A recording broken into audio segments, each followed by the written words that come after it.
Hello again. My name is Dave Pannell, real estate broker here in Dallas, Fort Worth. I want to go over a few tips that don't cost you a whole lot of money, but it's how to add value to your home before you put it on the market. How do you add value if you plan to sell your property, especially since we're moving into the holiday season where people assume there's a myth out there that your house will not sell in the holiday season. So here we go. So tell you a quick story about a past client of mine, Clay and Deb. They were selling a house in Fort Worth, Texas, and they were thinking they had to do so much to get their house ready for the market.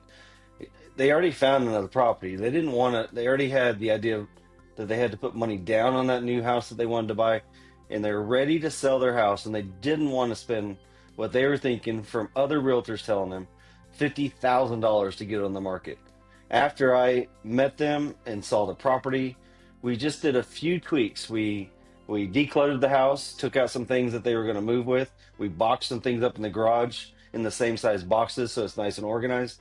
I had them broom sweep it, get it professional cleaned.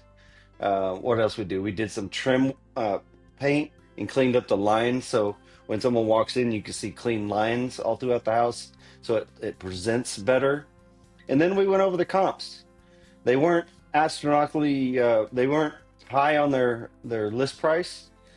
We listed it very reasonably, and they achieved a price of $18,000 more than what they expected. So they spent about $2,000 to get the house on the market. They made $18,000 more, and then it was on the market far less time, so it cost them less money and time, expense, and losing that other property. So I'm gonna give you in this video 5 good tips that you could get your house ready for the market and sell it for more money in less time. So my first tip on adding value to your home when you're going to sell it, I want you to consider the perspective of your buyer. I want you to really think about who your buyer is for your property. Is it going to be in the first time home buyer price range? Is it going to be in a dream neighborhood that you wanted into when you bought the house? Is it your final home that you've been in for 25 years and the neighborhood has changed, the prices have increased, so it really outpaces the new first-time home buyer, or it's really the second home buyer, what we call the remodeler. They go in and remodel the house, or they're they're really more concerned with what the house looks like and how it feels and how long they're going to be there. And then their third home, they're going to be there for a lot longer because they're tired of moving. So back to that, your perspective of your buyer, remember that they're going to see your house online first. Throughout my career, it's gone from 30% to 50% to 60%. Now it's as high as 98%. The buyer's going to find their house online first before a realtor sends it to them or a friend sends it to them. They're going to search for over 18 months looking at houses online. So they're going to have an idea of where they want to live, what kind of house they want to buy. So your first impression, all that what I just said, your first impression is going to be online. Before anybody steps a foot in your house, they're judging your photos, they're judging the presentation.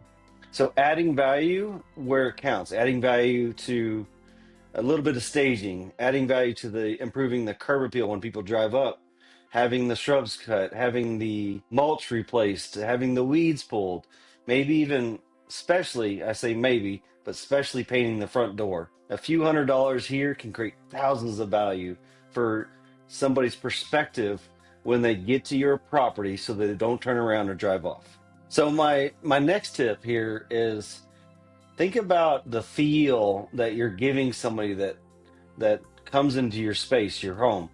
Think about that. Buyers need to picture themselves living in your space. It's been your home for a number of years, and now you're trying to sell it to one buyer. Remember, one buyer, and you're hopefully trying to attract 7 to 14 different people to look at it, but you need one buyer. So when you get ready, you want to remove access furniture. You want to remove some personal photos and items. You want to make sure the house smells right. Remember, you want to make it look like a model home, not a memory home for you. You're decided to sell it. Let's go ahead and get it ready as a business, let's treat it like a business and let's sell the house and not keep your memory around in the house. Tip number 3, you want to make sure that the buyers feel comfortable when they get to your home. Yes, you made the house yours. You plan to live there forever. I get that. But most people live in their houses now less than 3 to 7 years. So let's think about when you're entertaining the idea of selling your house, you want to make sure that you have natural lighting through the windows, through bouncing off the walls, and the paint really does matter to have a neutral color. So let's focus on, if you're preparing for your house over the next 6 months and you're thinking, man, what should I do that's not going to cost a lot of money? Well, you could paint a few key rooms like your kitchen, your living room, dining room, maybe a master bedroom. Definitely the bathrooms, a more lighter, neutral color. Another thing that I always recommend is that you swap out your yellowish light bulbs and get a very like a soft white LED lights that really helps brighten up the area and make the space look larger. One thing that you could do when you show your property to potential buyers and you have all these different colors and light bulbs going on, open up every blind and let all the natural light and colors in. My number 4th tip is just to fix the small things around the house. Make sure you look under the sink, fix the little faucets if there's little leaks, in the shower if there's mold around the corners just from daily use. Look for little things that you could fix. I always recommend to the sellers that you disclose everything about a property. Anything that you failed to fix, or if it's a problem in the property, just disclose it up front. Do a seller disclosure, get a seller inspection, a pre-inspection, and post everything online.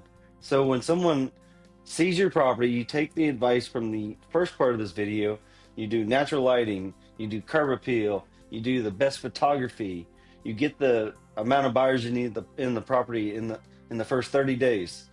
You got all these little other things fixed or disclosed online, and it's just going to help you not have issues after they do their inspection, because they've already made aware of that.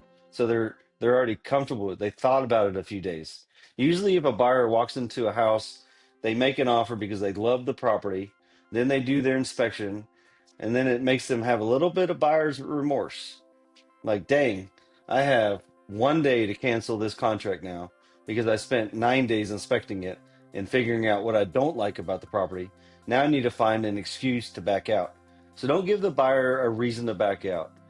Fix the small things, spend a little bit of money up front, maybe get an inspection, disclose everything, and you're going to be much more successful. So my last and final tip for you, number 5, is every room in your house should have a purpose. So the family room, the dining room, the bedrooms, the master bedroom, the bathroom, the outdoor patio, make sure it's just decluttered. Make sure you have a purpose. When someone walks into a room, let's show them what you or they could use that room for, so that it's not wasted space. I always tell people to make sure that you declutter a house and move things into the same size box. Home Depot sells them for $1.50 each, and you can put everything stacked real nice, not in front of the water heater or utilities, but stack them into place in the garage, that you get all the stuff that you're going to not use in the next 90 days of selling your property when you make that decision to sell. And then have each room in the house tell a story or a purpose of why and what you used it for and what they could use it for. That way, when they're walking through the house, they could envision themselves living there and understanding what they're going to use every room in the house for. So I hope you learned something in this video. Adding value to a home is not always about gutting a kitchen like you see on HGTV. It's about the little things, the small, uncomfortable things, or the things that buyers assume cost 3 or 4 times as much. So we want to eliminate that. We want to tell them, disclose to them. And when you're ready, if you're thinking about selling a house in 18 months from now, 2 years from now, and you want to jump on a Zoom call, it's free, no obligation. I'll walk you through what you could do to prepare yourself to sell in the summertime or sell now. I would love to talk to you. My name is Dave Pannell, real estate broker here in Dallas-Fort Worth, and I help sellers make smart moves and make more money. Thank you. Bye.